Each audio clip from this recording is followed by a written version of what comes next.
All right.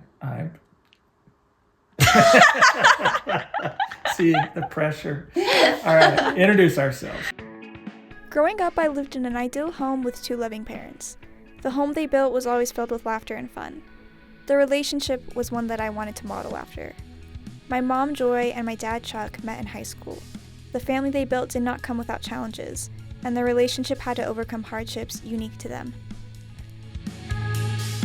Alright, so you guys first met around your sophomore year of high school. What was your first impressions of one another? Wow. Wow. Wow. Yeah, well, that was probably my first impression.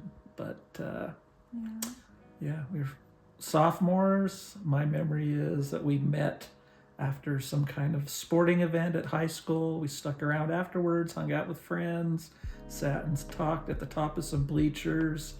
And that was pretty much my first introduction to your mother. And yeah, the thoughts were wow.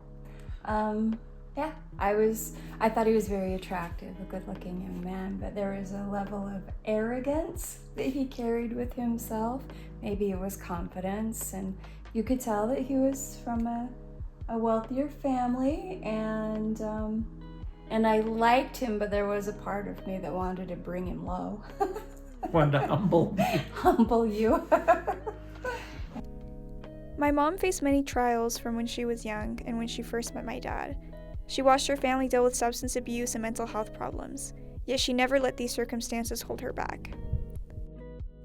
Okay, so I guess my question, so Mama would always talk about her upbringing and would kind of talk about how dysfunctional it was, but she would do with like a lighthearted, kind of like joking tone to kind of, I guess, downplay the seriousness. What were your impressions of Mom's home environment?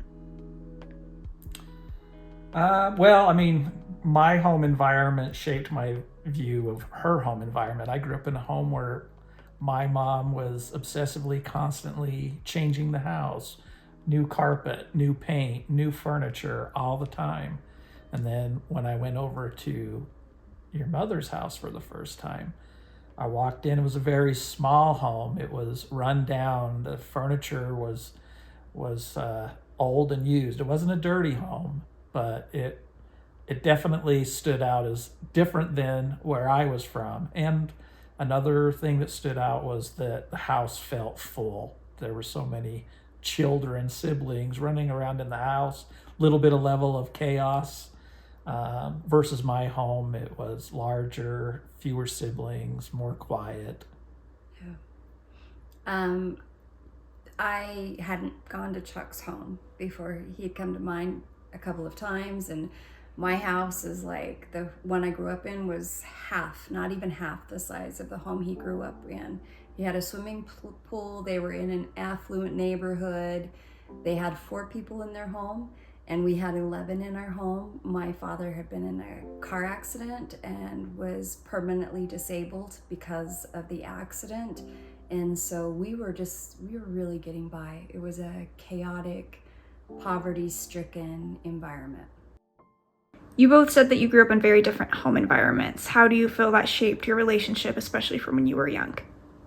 Well, you always talked about how you felt like you needed to rescue me from the chaos. Sure. Yeah, I mean, I had a wonderful upbringing. I had loving parents. I always felt like I got everything I needed, and the family environment felt warm and loving. Yeah. And I don't necessarily feel like that wasn't what was going on in your house. It just felt different to me. Yeah. I felt like you guys didn't have a lot. You guys were scraping by. I felt like, introducing you to, look, this is what you could have. Yeah.